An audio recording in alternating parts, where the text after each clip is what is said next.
बांग्लादेश में हिंदुओं के नाम पर बड़ा फरेब हो रहा है। बांग्लादेश में दिखाया कुछ और जा रहा है और वहां की हकीकत कुछ और है। लेकिन सच ये है कि बांग्लादेश के 470 से ज्यादा मंदिरों को तोड़ा जा चुका है। दुनिया को दिखाने के लिए बांग्लादेश के हिंदुओं को प्रोटेक्शन देने की बात की जा रही है, लेकिन सच ये है कि बांग्लादेश के सैकड़ों हिंदुओं को मौत के घाट उतारा जा चुका है। बांग्लादेश के गृह मंत्री हाथ जोड़कर ये कह रहे हैं कि हम बांग्लादेश के हिंदुओं की हिफाजत करेंगे, लेकिन सच ये है कि बांग्लादेश के हिंदुओं की जान पर आफत आ रखी है। बांग्लादेश की जमात ब्रिगेड ढूंढ ढूंढ कर हिंदुओं को मार रही है और बांग्लादेश की सरकार फेल हो रही है। बांग्लादेश जिस सच को छिपा रहा है, दुनिया को नहीं बता रहा है, आज वो सच हम दुनिया के सामने रखते हैं इस रिपोर्ट से। 105 साल बाद एक और जलियांवाला बाग हुआ। बांग्लादेश में हिंदुओं के साथ कुछ ऐसा हुआ जिसकी आप कल्पना भी नहीं कर सकते। बांग्लादेशी हिंदुओं को जान बचाने के लिए कहां 20 से 30 फीट गहरे कुएं में कूदना पड़ा। कुएं में कूदने से ठीक पहले क्या हुआ था, कुएं में कूदने के ठीक बाद क्या हुआ था। बांग्लादेश में जमात की भीड़ से बचने के लिए हिंदुओं ने मौत का कुआं ही क्यों चुना। ये वही कुआं है जहां हिंदुओं को छलांग लगानी पड़ी। इसका सच जानकर आज आपके रोंगटे खड़े हो जाएंगे, आपके पैरों तले जमीन खिसक जाएगी, क्योंकि अगर यह कुआं ना होता तो बांग्लादेश के मेहरपुर के इस्कॉन टेंपल में हिंदुओं की लाशों का अंबार लग जाता। हिंदुओं के सामने सिर्फ दो रास्ते थे, या तो जमात के कट्टरपंथियों के धारदार हथियारों से अपने टुकड़े टुकड़े करवा लें, या फिर इस कुएं में कूदकर किसी तरह जान बचा लें। बांग्लादेशी हिंदुओं ने कुएं में कूदना सही समझा। फिर उसके बाद क्या हुआ डिटेल में सुनेंगे तो दंग रह जाएंगे। कुएं के बाहर पड़ी ये रस्सी कैसे 20 से 30 फीट गहरे कुएं में छिपे हिंदुओं की लाइफलाइन बनी। कुएं से हिंदुओं का रेस्क्यू ऑपरेशन कैसे हुआ, एक एक डिटेल चौंकाने वाली है। कितने फीट का कुआं होगा ये? करीब 20 फीट तो होगा। खुद इधर छुप कर बैठा है। इतना गहरा जो कुआं है, कैसे इसमें कूदे? दुनिया जिसे बांग्लादेश का जलियांवाला बाग कह रही है, उसकी लोकेशन है बांग्लादेश के मेहरपुर का इस्कॉन टेंपल। वैसे तो बांग्लादेश की राजधानी ढाका से मेहरपुर की दूरी 280 किलोमीटर है, लेकिन मेहरपुर तक पहुंचने का सिर्फ एक रास्ता है।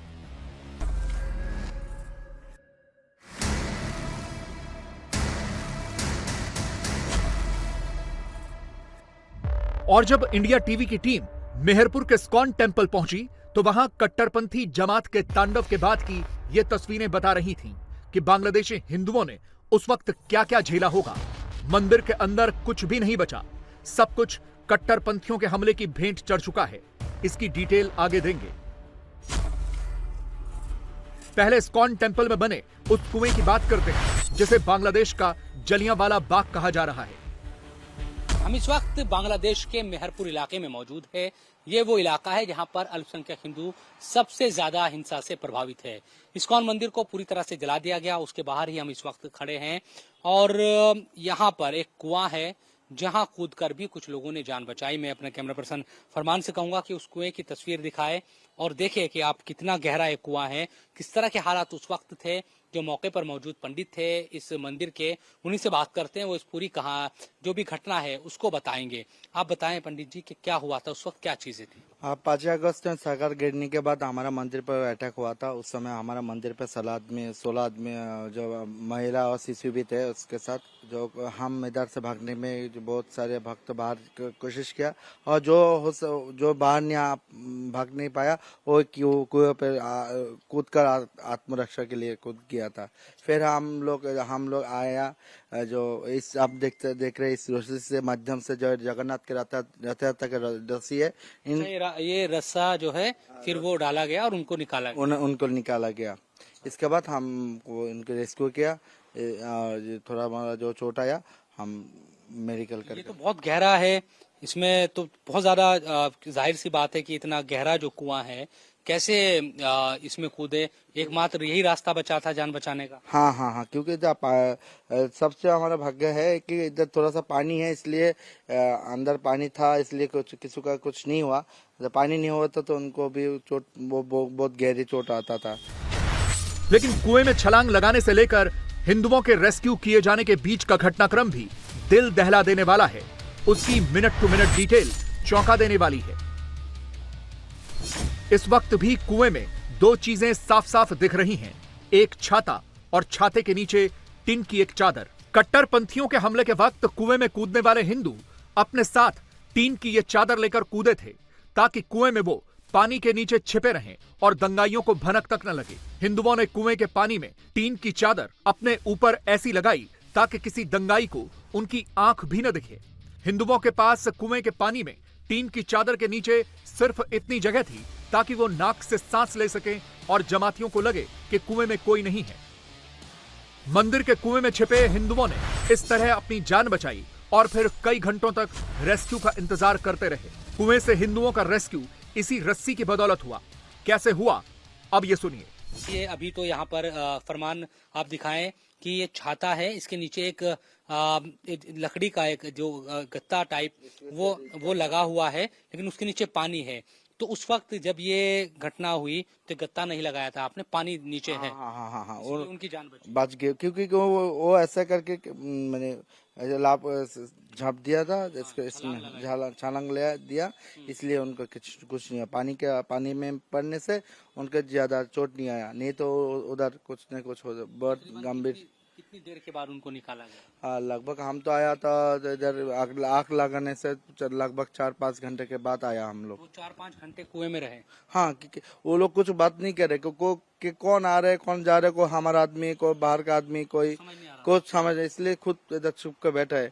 फिर मैं आवाज दिया था, इसके बाद वो लोग। तो क्या दंगाइयों ने नहीं देख पाए थे वो जो आप देख रहे हैं ना, जो ढकना से ऐसा ये ढका हुआ था जैसे? हाँ, उस समय के उसको नीचे में वो लोग आ गया था। वो नीचे कूदे, ऊपर से ये ढक दिया, ढक गया नहीं, वो ढकना को लेकर कूदे जैसे उनको ढक जाए।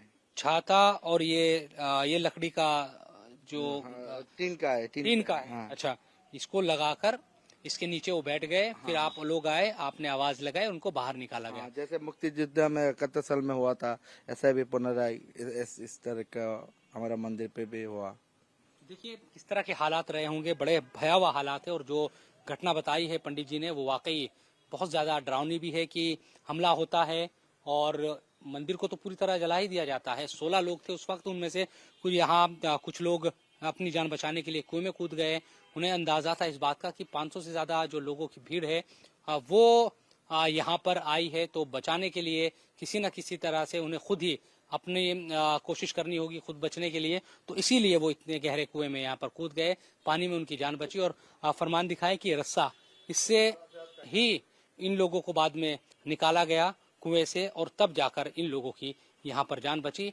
वरना जिस हिसाब से, जिस लिहाज से यहाँ पर भीड़ आई थी, वो कहीं ना कहीं बहुत बड़ी अनहोनी जान की भी होती, माल की तो अनहोनी बहुत ज्यादा, और जो भी नुकसान है वो हो चुका है।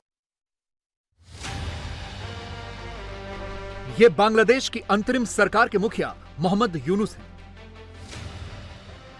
जो बांग्लादेश में हिंदुओं के 470 से ज्यादा मंदिरों की तबाही के बाद, 200 से ज्यादा लोगों के नरसंहार के बाद ढाका के ढाकेश्वरी मंदिर पहुंचे। हिंदुओं से नफरत करने वाले जमातियों ने 15 गायों को जिंदा आग के हवाले कर दिया। इस खबर को खुद बांग्लादेशी मीडिया ने रिपोर्ट किया है। मेहरपुर के इस्कॉन टेंपल में बिल्कुल वैसा ही हुआ। 500 कट्टरपंथियों की भीड़ ने सब कुछ जलाकर राख कर दिया। मेहरपुर के बाजार के बीचों बीच मौजूद है ये काली मंदिर। मेहरपुर में ही एक जो इस्कॉन मंदिर है उसको जलाया गया है और इसके साथ साथ कई और जगहों पर भी निशाना बनाया गया है। तस्वीरें देखिए कि जो सामान है वो पूरी तरह से जला दिया गया। धार्मिक जो किताबें हैं वो भी पूरी तरीके से यहाँ पर ये देखिए कि पूरी तरह से इनको जला दिया गया। जली हुई किताबें हैं, भगवान की जो मूर्तियां है वो भी खंडित हुई। और ये अंदर की तस्वीरें हम आपको दिखा रहे हैं किस तरह से जब यहाँ आग लगाई गई तो ये देखिए बिजली के जो बोर्ड है उनकी हालत देखकर आप अंदाजा लगा सकते हैं कि कितनी बुरी तरह से इन तमाम चीजों को निशाना बनाया गया। ये बाइक देखिए कि पूरी तरह से ये जला दी गई और इसीलिए इस मंदिर की सुरक्षा रहे, इस सब की वजह से यहाँ जो मंदिर प्रशासन है उन्होंने पीछे की तरफ से दरवाजा इसका एक खोला हुआ है ताकि जो फ्रंट है सड़क का वो यहाँ पर उधर से कोई ना आ सके और सामने का जो दरवाजा है वो बंद किया हुआ है। पूरा जो मंदिर है यहाँ पर मूर्तियां थी। हाँ, यहीं पर जो भगवान का सिंहासन थे पहले। यहीं से जो हमारा जो भगवान के विग्रह को लेकर उधर का जो गन पाउडर से उनको जलाने की कोशिश किया और भी सारे चीज है। आप देख सकते सामने से उधर ग्रेनेड भी वो कुछ विस्फोटक हमला किया। अच्छा, कुछ विस्फोट किया गया था यहाँ, उसकी वजह से जलाया गया। उसकी वजह से आप देखिए पूरा जला तो नहीं, जल भी गया, हमारा बिल्डिंग भी धंस गया। देखिए अभी बिल्डिंग का जो अभी जो हमारा छत भी गिर गया। सब जान बचाकर भागे। हम सब लोग जान बचाकर इधर से भाग गया। तो हमारा जो खतरा अभी बना है, तो हमारा अभी जिंदगी का खतरा बना है, हम चुप कर रह रहे, इधर नहीं रह रहे। आप लोग आया इसलिए हम जो अपनी रिस्क लेकर आया, क्योंकि सच सामने से आना चाहिए। खुद का हम मर जाएंगे तो कोई बात नहीं, लेकिन इस सच को पृथ्वीवासी को जानना चाहता हूँ क्योंकि हमारा यहाँ पर क्या अत्याचार हो रहा है। तस्वीरें देखिए कि ये भगवान श्री कृष्ण की जो क्योंकि धार्मिक किताबें हैं ये सब, और तस्वीरें आप देख रहे होंगे, इस पे इस्कॉन भी लिखा हुआ है। सब जो पुस्तकें हैं वो अब जल गई है। ये जो पुस्तकें जली है, ये देखिए संदूक है, ये संदूक है। इस संदूक में हमारा जो तालपत्र का किताब थे सारे देखिए, तालपत्र का जो जितना किताब है अभी कुछ नहीं है, सब जला। ये सब धार्मिक किताब। हाँ, सब धार्मिक किताबें, वेद की गीता और भी जितना भी है सब कुछ जला गया, कुछ नहीं बचा। अब आपको ढाका से 120 किलोमीटर दूर कालू खाली लेकर चलते हैं। बीच चौराहे पर आप जिस शख्स का टूटा हुआ स्टैच्यू देख रहे हैं वो कोई सामान्य व्यक्ति का स्टैच्यू नहीं है। ये बांग्लादेश को जन्म देने वाले शेख मुजीबुर रहमान का स्टैच्यू है। आज हम पहुंचे हुए हैं कालू खाली, एक जगह है ढाका से तकरीबन 120 किलोमीटर दूर, और ये जो जगह है देखिए, शेख मुजीबुर रहमान की जो मूर्तियां थी उनको तोड़ने की तस्वीरें लगातार वायरल हुई थी। तो चौराहे पर यहाँ पर जो शेख मुजीबुर रहमान की मूर्ति है, देखिए किस तरह से, जिन्होंने बांग्लादेश को बनाया, इस देश को के संस्थापक हम कह सकते हैं, और उनकी ये बेकदरी यहाँ पर की गई इस चौराहे पर। और ये पास में ही जो शेख हसीना के पार्टी के नेता, उनका ये घर था या ऑफिस, उसको भी आग के हवाले कर दिया गया। कुछ लोग भी यहाँ पर, उनसे बात करते हैं। क्या हुआ था, कितने लोग थे उस दिन यहाँ पर, कितनी भीड़ थी? हाँ, अच्छा भीड़ थी, बहुत आदमी थी यहाँ पर ही। बहुत आदमी थे। हाँ। तो उन्होंने ये मूर्ति तोड़ दी। तोड़ दी हाँ।